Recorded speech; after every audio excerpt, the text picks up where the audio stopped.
என்னோட பேரு கோபி. நான் நல்லா படிச்சு, ஒரு நல்ல வேலைக்கு போயிட்டு, என்னோட குடும்பத்தோட பொருளாதார நிலைய மேம்படுத்தணும்னு என்னோட அம்மா, அப்பா ஆசைப்பட்டாங்க. பட்டப்படிப்புக்கு அப்புறமா எனக்கு ஒரு நல்ல வேலை கிடைக்கணும் அப்படின்னும் அவங்க நினைச்சாங்க. ஆனா எனக்கு என்னோட கிராமத்தோட வசதியான வாழ்க்கையை விட்டுட்டு போகிறதுக்கு மனசே இல்ல.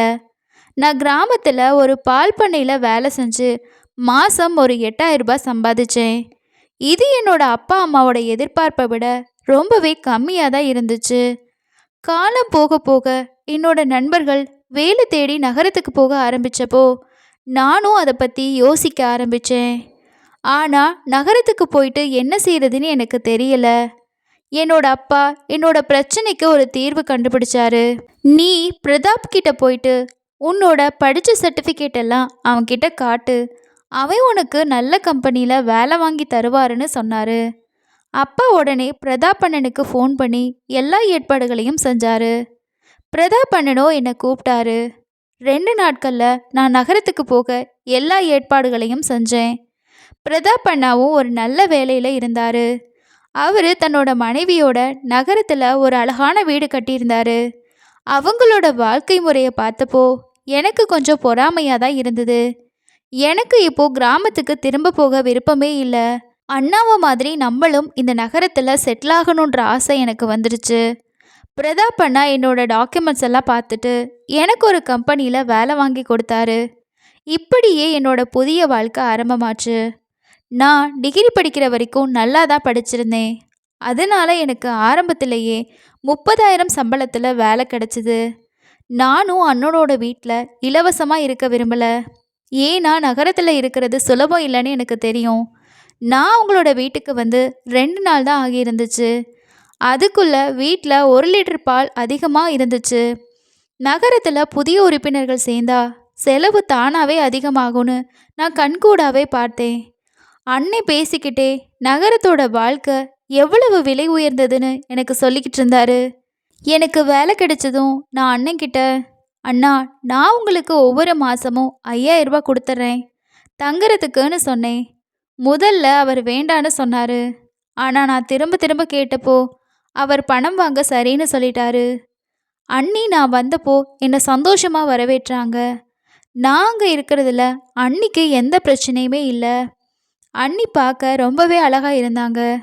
ஆனால் அண்ணனை அவங்களோட கம்பேர் பண்ணும்போது அண்ணன் ரொம்ப குறைவான அழகாக தான் இருந்தார். நான் அவங்களோட வீட்டில் தங்க ஆரம்பித்தப்போ அண்ணனுக்கும் அன்னிக்கும் இடையில சொல்ல முடியாத ரகசியம் ஒன்று இருக்கிறதா எனக்கு தோண ஆரம்பிச்சுது. நானும் கூட சீக்கிரம் ஒரு வீடு வாங்கி அண்ணனையும் அண்ணியையும் போல சந்தோஷமாக இருக்கலான்னு நினச்சேன். ஆனால் சில நாட்கள்லேயே அவங்க உறவில் ஏதோ ஒரு அழுத்தம் இருக்கிறத நான் கவனிக்க ஆரம்பித்தேன். அண்ணி என்னோட முன்னால் எவ்வளவு சிரித்து சந்தோஷமாக இருந்தாலும் உண்மையிலேயே அவங்க ரொம்பவே சோகமாகவும் கவலையாகவும் இருக்கிறதா எனக்கு தெரிஞ்சுது. அவங்களோட நடத்தையில் இது எனக்கு தெளிவாக புரிஞ்சுது. ஒரு நாள் நைட்டு சுமார் ஒரு 12 மணி அளவில் எனக்கு பசிக்க ஆரம்பிச்சுது. இது எனக்கு புதுசில்லை. ஏன்னா நான் ஆஃபீஸ்லேருந்து வந்ததுக்கப்புறமா தான் நைட்டு சாப்பிடுவேன். அன்னை வர நேரம் எப்போதும் நிர்ணயிக்கப்படாததாக இருந்துச்சு. அவர் பெரும்பாலும் மிட் நைட்டில் தான் வீட்டுக்கு வருவார். அன்றைக்கி நைட்டு நான் பசியால் எனக்கு தூக்கமே வரலை. அதனால் கிச்சனுக்கு போயிட்டு ஏதாவது சாப்பிடலாமான்னு தோணுச்சு. நான் என்னோட ரூம்லேருந்து வெளியே வந்தப்போ அண்ணா குடிமயக்கத்தில் இருந்ததை பார்த்தேன். அண்ணி அவரை பிடிச்சிக்கிட்டு அவங்களோட ரூமுக்கு கூட்டிகிட்டு போனாங்க. இதை பார்த்த நான் உடனே அவங்களுக்கு உதவ ஓடினேன்.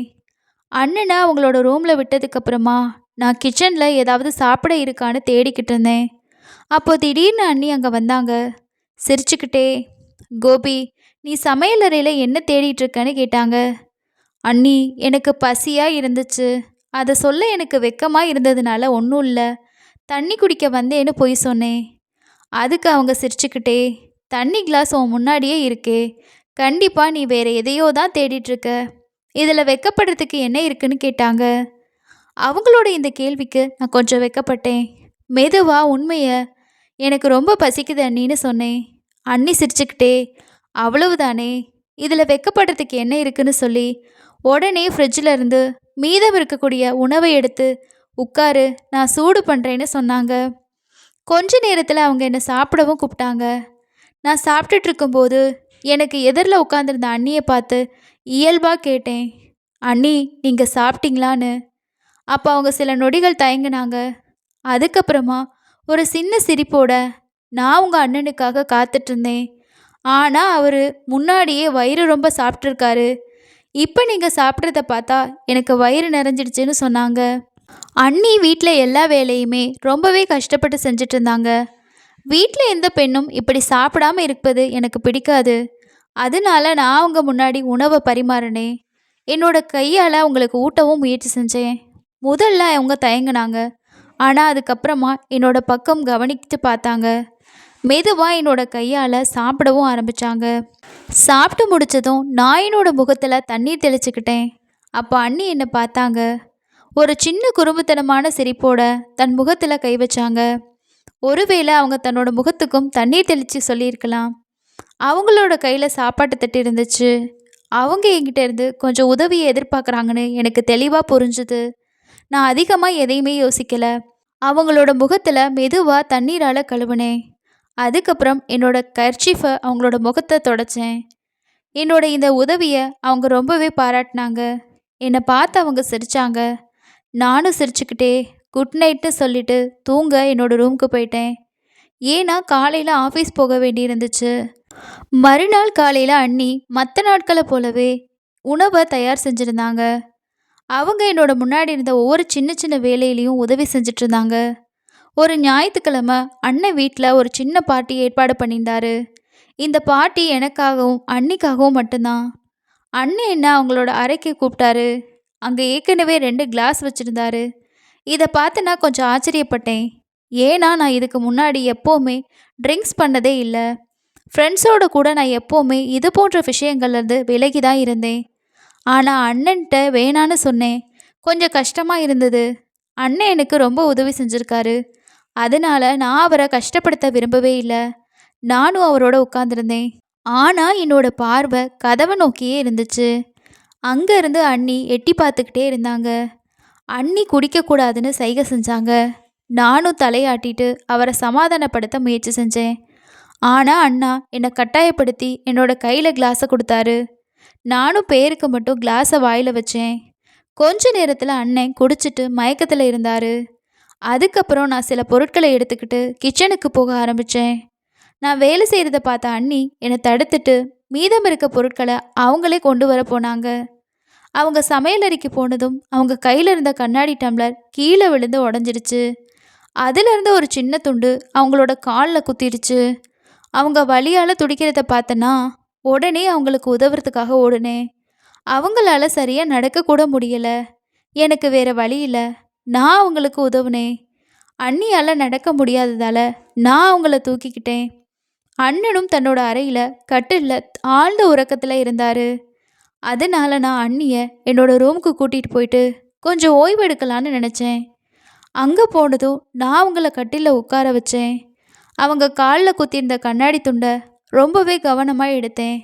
நான் கண்ணாடியை எடுத்ததும் அவங்களோட காலில் கட்டு போட ஆரம்பித்தேன். இந்த நேரத்தில் என்னோட பார்வை அண்ணி மேலே போச்சு. அவங்க என்ன வேறு விதமான பார்வையில் பார்க்குறத நான் கவனிக்க ஆரம்பித்தேன். அவங்க அந்த பார்வையை எனக்கு கொஞ்சம் சங்கடத்தையும் ஏற்படுத்துச்சு. காலுக்கு கட்டு போட்டு முடித்ததும் நான் வெளியே போக போனேன். ஆனால் அதுக்குள்ளே அண்ணி என்னை தடுத்து தன்னோட பக்கத்தில் வர சொல்லி சொன்னாங்க. நானும் அவங்களோட பக்கத்தில் போனேன். அவங்க என்னோட கையை பிடிச்சு என்னை பக்கத்தில் உட்கார வச்சுக்கிட்டாங்க. அதுக்கப்புறமா சிரிச்சுக்கிட்டே சொன்னாங்க, கோபி, எனக்கு உதவி செஞ்சதுக்கும் என் பேச்சை கேட்டதுக்கும் ரொம்ப நன்றின்னு சொன்னாங்க. நன்றி சொன்னதுக்கப்புறமா அவங்க என்னோட கையை விடவே இல்லை. அவங்க வெறும் நன்றி சொல்ல மட்டும் இல்லாமல் என்கிட்ட இன்னும் எதையோ சொல்ல விரும்புகிறாங்கன்னு எனக்கு தோணுச்சு. நான் மெதுவாக கேட்டேன், அண்ணி, ஏன் என்ன அண்ணனோட பார்ட்டி பண்ண வேணான்னு சொன்னீங்க? உங்களுக்கு ஏன் மேலே அவ்வளவு அக்கறை இருக்கான்னு கேட்டேன். இதை கேட்டதும் அண்ணி சில நொடிகள் அமைதியாக இருந்தாங்க. பிறகு ஒரு சின்ன குரலில் சொன்னாங்க, கோபி, நீ ரொம்ப நல்ல பையன். உனக்கும் உன்னோட அண்ணனுக்கும் நிறைய வித்தியாசம் இருக்குது. அந்த வித்தியாசத்தை நான் கவனிச்சிருக்கேன். அதனால தான் நான் உன்னை குடிக்க வேண்டான்னு சொன்னேன்னு சொன்னாங்க. நான் ஆச்சரியத்தோடு கேட்டேன், உங்களுக்கு அப்படி என்ன வித்தியாசம் தெரிஞ்சது அண்ணி? இந்த கேள்விக்கு அவங்க கொஞ்சம் தயங்கினாங்க. அவங்க கிட்ட எந்த உறுதியான காரணமும் இல்லையோன்னு தோணுச்சு. ஆனால் அவங்க கண்களில் ஆழத்தில் என் மேலே ஒரு வித்தியாசமான உணர்வை நான் பார்த்தேன். அது இப்போ மெதுவாக தெளிவாகிட்டே இருந்துச்சு. அந்த நாளுக்கு அப்புறம் அண்ணியை பற்றின என்னோட பார்வை மாறிடுச்சு. அண்ணன் காலையில் ஆஃபீஸ் போகும்போது அண்ணி அவங்கள எந்த விதமான ஒரு ஆர்வமும் இல்லாமல் தான் அனுப்பிப்பாங்க. ஆனால் நான் கிளம்புறப்போ அவங்க கதவுக்கு பக்கத்தில் வந்து தன்னோட எல்லா வேலையை விட்டுட்டு என்னை அனுப்பி வைக்க வருவதை நான் கவனிக்க ஆரம்பித்தேன். அவங்களோட நடத்தையில் ஏற்பட்ட இந்த மாற்றம் என்னோட மனசில் நிறைய கேள்விகளை எழுப்புச்சு. ஒரு நாள் நான் ஆஃபீஸ்லேருந்து சீக்கிரமாக வீட்டுக்கு வந்தேன். எனக்கு வந்ததும் பசிச்சுது. ஆனால் அன்றைக்கி வழக்கமாக ராத்திரி 7 மணிக்கு தான் சாப்பாடு செய்வாங்க. அதனால் முதல்ல நான் ஃப்ரெஷ் ஆகிட்டு அவங்கக்கிட்ட போய் சாப்பாட்டை பற்றி கேட்டேன். நான் சாப்பிட உட்காந்ததும் அண்ணியும் என் எதிரில் உட்காந்தாங்க. சாப்பிடும்போது திடீர்னு என்னோட சட்டையில் காய்கறி விழுந்துடுச்சு. அண்ணி உடனே எழுந்து எதுவும் சொல்லாமல் தன்னோட புடவை தலைப்பால் அதை துடைக்க ஆரம்பித்தாங்க. அவங்க எனக்கு ரொம்பவே பக்கத்தில் வந்திருந்தாங்க. அந்த நிமிஷத்தில் எங்களோட கண்கள் சந்திச்சிச்சு. கடந்த சில நாட்களாக நான் உணர்ந்த அதே உணர்வு அவங்க கண்களில் இருந்துச்சு. ஏதோ சொல்லணும்னு நினச்சாங்க, ஆனால் அவங்களால சொல்ல முடியல. என் சட்டை சுத்தமானதுக்கப்புறமா நான் மெதுவாக சொன்னேன், அண்ணி போதும் விடுங்க. நான் சொல்லிக்கிட்டே இருக்கும்போதே அவங்க திடீர்னு பின்னாடி நகர்ந்தாங்க. ஆனால் அவங்க கண்கள் இன்னும் என் மேலேயே பதிஞ்சிருந்தது. நான் பார்க்க முடிஞ்சது. நான் அமைதியாக சாப்பிட ஆரம்பித்தேன். ஆனால் அவங்க என்னோட முன்னாடி நின்றுட்டு இருந்தாங்க. ஏதோ சொல்லணும்னு நினைக்கிற மாதிரி இருந்துச்சு, ஆனால் வார்த்தைகளால் வெளிப்படுத்த முடியல. நான் அண்ணியை கேட்டேன், அண்ணி நீங்கள் என்னோட சாப்பிட மாட்டிங்களான்னு. அதுக்கு அண்ணி சிரிச்சுக்கிட்டே சொன்னாங்க, எனக்கும் பசிக்குது, ஆனால் என்னோட கையால் சாப்பிட எனக்கு மனசில்லை. அன்னைக்கு நீங்கள் எனக்கு கையால் ஊட்டி விட்டீங்க, இன்றைக்கும் நீங்கள் எனக்கு ஊட்ட தயாராக இருந்தா நானும் உங்கள் கூட சாப்பிட்றேன்னு சொன்னாங்க. அவங்களோட இந்த நடத்தை கொஞ்சம் வித்தியாசமாக இருந்துச்சு. அண்ணனுக்காக காத்து காத்து அவங்க சாப்பாட்டையே மறந்துடுவாங்கன்னு எனக்கு தெரியும். அதனால அவங்கள பற்றி கவலைப்பட்டு நான் அவங்களுக்கு என்னோட கையால் சாப்பாடை ஊட்ட ஆரம்பித்தேன். நான் முதல் வாயை அவங்க வாய்க்கிட்ட கொண்டு போனதும் அவங்க திடீர்னு என்னோட கையை பிடிச்சிக்கிட்டு என்னை பார்த்துக்கிட்டே இருந்தாங்க. அண்ணி என்ன பண்ணுறீங்க அப்படின்னு கேட்டேன். அண்ணி என்னை பார்த்து லேசாக சிரித்தாங்க. ஆனால் இதெல்லாம் எனக்கு ரொம்ப விசித்திரமாக இருந்துச்சு. அவங்க பார்வையை மேலே ஒரு வித்தியாசமான விதத்தில் நகர்ந்துச்சு. அது எனக்கு கொஞ்சம் சங்கடத்தையும் ஏற்படுத்துச்சு. அப்போ அண்ணனோட கார் வர சத்தம் கேட்டதும் நான் உடனே அன்னிக்கிட்ட இருந்து விலகி கையை கழுவ போனேன். அண்ணன் இன்னைக்கு சீக்கிரமாக வந்துட்டாரு. வீட்டுக்கு வந்ததும் என்னை கூப்பிட்டாரு. இன்னைக்கு என்னோட நண்பனோட பையனுக்கு பிறந்தநாள் பார்ட்டிக்கு உன்னை கூட்டிகிட்டு போகிறேன்னு சொன்னார். நான் மெதுவாக சிரிச்சுக்கிட்டே, அண்ணா நான் உண்மையிலேயே உங்கள் கூட வரத்தான் இருந்தேன், ஆனால் இப்போ தான் சாப்பிட்டு முடித்தேன். இப்போ கொஞ்சம் ரெஸ்ட் எடுக்கணும்னு நினைக்கிறேன்னு சொன்னேன். அதுக்கு அண்ணனும் சிரிச்சுக்கிட்டே, என்னாச்சு நீ ரொம்ப போரிங் ஆகிட்ட, உன்னோட வயசு பசங்க இந்த நேரத்தில் வாழ்க்கையை என்ஜாய் பண்ணணும்னு நினைப்பாங்க. எங்கள் 2 பேரோட பேச்சுப்போ அண்ணி பக்கத்துலேயே நின்றுட்டு இருந்தாங்க.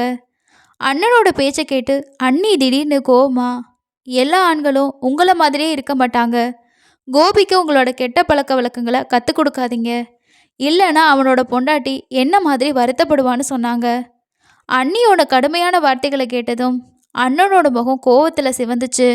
அண்ணி என் முன்னாடி இப்படி சொன்னது அண்ணனுக்கு ரொம்ப வேதனையை ஏற்படுத்துச்சு. எதுவும் பேசாமல் கோவமாக தன்னோட ரூம் பக்கம் நடந்தார். ஆனால் உள்ளே போகிறதுக்கு முன்னாடி அண்ணியை ரொம்ப சத்தமாக கூப்பிட்டாரு. அண்ணி சும்மா அவர்கிட்ட போனாங்க. அண்ணன் அறையில் கதவை பலமாக சாத்தினாரு. ரூம்குள்ளேருந்து அண்ணனும் அண்ணியோட பலத்த சத்தம் கேட்டுச்சு. எனக்கு அண்ணியை பற்றி கவலையாக இருந்துச்சு. ஆனால் இந்த விஷயத்தில் நான் தலையிடாமல் வேண்டாமான்னு எனக்கு புரியலை. அண்ணனுக்கும் அண்ணிக்கும் இடையில ஏதோ சரியில்லைன்னு எனக்கு தெரியும். ஆனால் நான் இந்த சண்டையில் சிக்க விரும்பலை. ஒன்று, நான் இன்னும் இந்த நகரத்தில் நிரந்தரமாக இருக்கலை. அண்ணன் கூட எனக்கு சில முக்கியமான வேலைகள் பாக்கி இருக்குது. நான் அண்ணியோட பக்கம் ஏதாவது சொன்னால் அண்ணன் என் மேலே கோவப்படலாம், வீட்டில் இருந்து கூட போக சொல்லலாம். அதனால் இந்த விஷயத்தில் அமைதியாக இருக்கிறது நல்லதுன்னு நான் நினச்சேன். கனத்த மனசோட என்னோட ரூம் பக்கம் போனேன். கொஞ்ச நேரத்துக்கு அப்புறமா அண்ணி திடீர்னு என்னோட ரூமுக்கு வந்தாங்க.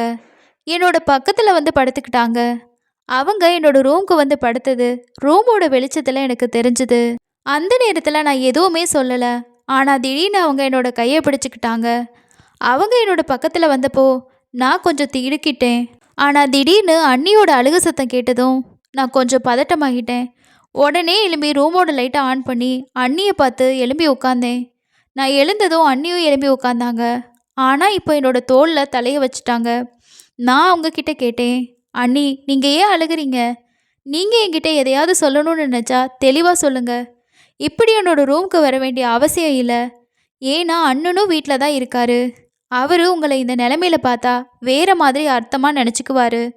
அதுக்கு அவங்க, உங்க அண்ணே என் மேல கத்திக்கிட்டு பார்ட்டிக்கு போயிட்டாரு. நான் என்னோட சொந்தம்னு நினச்சி என்னோட மனசில் இருக்கதை சொல்ல வந்தேன். ஆனா நீ என்ன அண்ணி மாதிரி நினச்சி தள்ளி வைக்கிறியான்னு சொன்னாங்க." இதை சொல்லிட்டு அண்ணி கோச்சிட்டு அங்கேருந்து போக தயாரானாங்க. நான் அவங்கள தடுக்க அவங்களோட கையை பிடிக்க போனேன். ஆனால் அதுக்குள்ளே அண்ணி திரும்பி என்னோட கையை பிடிச்சிட்டாங்க. "கோபி, தயவு செஞ்சு என்னை தள்ளி வைக்காத. உன்னோட காதலுக்காக நான் ஏங்கிட்டு இருக்கேன்னு சொன்னாங்க." அண்ணி எந்த பயமும் இல்லாமல் தன்னோட மனசில் இருந்த எல்லா உணர்வுகளையும் என்னோட முன்னாடி சொன்னாங்க. அவங்கள பார்த்து நான் மயக்கம் அடைகிற மாதிரி இருந்தேன். நான் எதுவுமே சொல்லலை. அதுக்கப்புறம் 2 பேரும் அவங்கவுங்களோட ரூமுக்கு போயிட்டோம். ஆனால் மறுநாள் காலையில் எங்களோட கண்களை திறந்தப்போ அண்ணி என்னோட பக்கத்தில் இருந்தாங்க. நான் எழும்பி பேசிகிட்டு இருந்தப்போ அவங்களோட ஃபோன் ரிங் ஆச்சு. அப்போது அவங்களுக்கு அண்ணனை ஆஸ்பத்திரியில் சேர்த்துருக்கிறது தெரிஞ்சுது. அண்ணனோட இந்த செய்தியை கேட்டு அண்ணி ரொம்பவே பதட்டப்பட்டாங்க. ஹாஸ்பிட்டலுக்கு போகிறதுக்கு முன்னாடி அண்ணி என்னோட கையை பிடிச்சிக்கிட்டு, "நான் முதல்ல உன்கிட்ட மன்னிப்பு கேட்கணும். நைட்டு நான் சொன்ன எதையும் நீ உன்னோட அண்ணன்கிட்ட எப்போவுமே சொல்லாதேன்னு சொன்னாங்க." அதை சொல்லிட்டு அண்ணியும் நானும் ஹாஸ்பிட்டலுக்கு போகிறதுக்கு தயாரானோம். நைட்டு அண்ணி என்கிட்ட தன்னோட மனசில் இருந்ததை சொன்னாங்க. அவங்க தன்னோட காதலை வெளிப்படுத்தினாங்க. என்னோட வாழ்க்கை நடத்த விரும்புகிறதா சொன்னாங்க. ஆனால் இந்த உறவை பற்றி நான் எப்போவுமே தப்பான எண்ணங்களை வச்சுக்க முடியாது. நான் அண்ணிக்கிட்ட தெளிவாக சொன்னேன். நான் அவங்கள என்னோட அண்ணிங்கிற முறையில் மட்டும்தான் பார்க்குறேன். என்னோட அண்ணனுக்கு துரோகம் பண்ண முடியாதுன்னு சொன்னேன். அண்ணி ரொம்பவே வருத்தப்பட்டாங்க. அவங்க சொன்னாங்க, "என்னோட கணவர் பணக்காரராக இருந்தார். ஆனால் என்னோட வாழ்க்கையில் அன்பும் மரியாதையும் இல்லை. ஒரு கணவருக்கு பொருளாதார செழிப்பு முக்கியம் இல்லை. அவரோட அன்பும் மரியாதையும் முக்கியம். எனக்கு உண்மையான அன்பையும் பாசத்தையும் கொடுக்குற ஒரு சிறந்த துணையை நான் எப்போவும் தேடிக்கிட்டே இருப்பேன்னு சொன்னாங்க." நான் அவங்களோட உணர்வுகளை ஏற்றுக்கொள்ளாதப்போ, உறவில் நம்பிக்கை முக்கியம்னு நான் அவங்கக்கிட்ட சொன்னப்போ அவங்க கொஞ்சம் கோவப்பட்டாங்க. ஆனால் காலப்போக்கில் அவங்க தன்னோட கணவரோட முக்கியத்துவத்தை புரிஞ்சுக்குவாங்க. அண்ணனும் கூட அவங்களோட உறவோட மதிப்பை உணர்ந்துக்குவாருன்னு நான் நினச்சேன். அதே இரவு அண்ணன் பாட்டியிலேருந்து வீட்டுக்கு வந்தப்போ விபத்து ஏற்பட்டு காலில் எலும்பு முறிவும் ஏற்பட்டுச்சு. இந்த செய்தியை கேட்டு பதறிய அண்ணி ஆஸ்பத்திரிக்கு போனாங்க. சில மணி நேரம் கழித்து அவங்க அண்ணனை வீட்டுக்கு கூட்டிகிட்டு வந்தாங்க. அண்ணனை கவனிச்சுக்கிட்டாங்க. அடுத்த சில நாட்களில் அண்ணனோட நடத்தையில் மாற்றம் ஏற்படுவதை நான் கவனித்தேன். கஷ்டமான நேரத்தில் மனைவியே கணவனுக்கு பெரிய ஆதரவுன்னு அவர் புரிஞ்சுக்க ஆரம்பித்தார். அன்னிக்கு கூட அவர் எப்போவுமே தேடிக்கிட்டு இருந்த அன்பும் மரியாதையும் அண்ணன்கிட்ட இருந்து கிடைக்க ஆரம்பிச்சுது. இந்த சம்பவம் எனக்கு ஒரு முக்கியமான பாடத்தை கற்றுக் கொடுத்துச்சு. ஒவ்வொரு பணக்கார வீட்லேயும் சந்தோஷமும் அமைதியும் இருக்காது. உண்மையான சந்தோஷம் பணத்தில் இல்லை, ஆனால் உறவுகளில் உள்ள அன்பு, மரியாதை, பரஸ்பர புரிதலில் இருக்குது. இந்த கதை பிடிச்சிருந்தா மறக்காமல் ஒரு லைக் பண்ணிக்கோங்க. இந்த கதை பற்றின உங்களோட கருத்துக்களை கமெண்ட்ஸில் ஷேர் பண்ணுங்கள். இது போல் கதைகள் கேட்க பிடிக்கும்னா நம்ம சேனலை சப்ஸ்கிரைப் பண்ணிக்கோங்க. அடுத்த இன்னொரு சுவாரஸ்யமான கதையில் சந்திக்கலாம். நன்றி.